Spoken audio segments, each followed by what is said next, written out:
Hey everyone, welcome back to the channel.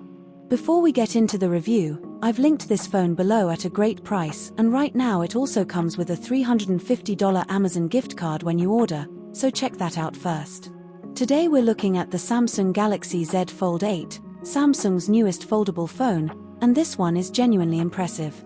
What makes a foldable phone special is simple: when it's folded, it works like a regular phone for texting and everyday use. When you unfold it, you get a big 7.6-inch screen, giving you a much more immersive experience for watching movies, reading, browsing, or gaming. Samsung says the Z Fold8 is the world's lightest foldable phone right now, which matters because foldable phones have historically felt bulky and heavy. Lighter means you'll actually want to carry it around all day. The screen is also the brightest display Samsung has ever put on a phone, so it's genuinely easy to see whether you're inside watching something or outside in bright sunlight.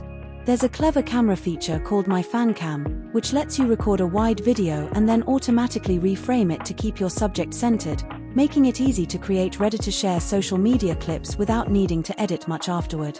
Inside, it runs on Snapdragon's newest, most powerful mobile chip, which keeps everything fast and smooth: gaming, multitasking, AI features, all running seamlessly. Battery life is built for long stretches of entertainment, and when it does need a charge, super fast charging 2.0 gets you powered back up quickly. This particular listing is the 256GB version in graphite, unlocked for all carriers, running Android 17, and backed by a 1-year US warranty. Just worth noting, the $350 gift card offer is available until August 23rd, so if you're interested, sooner rather than later. Overall, if you want the most advanced, versatile Samsung phone available right now, a big beautiful screen when you need it and a normal-sized phone when you don't, the Galaxy Z Fold8 is genuinely in a class of its own.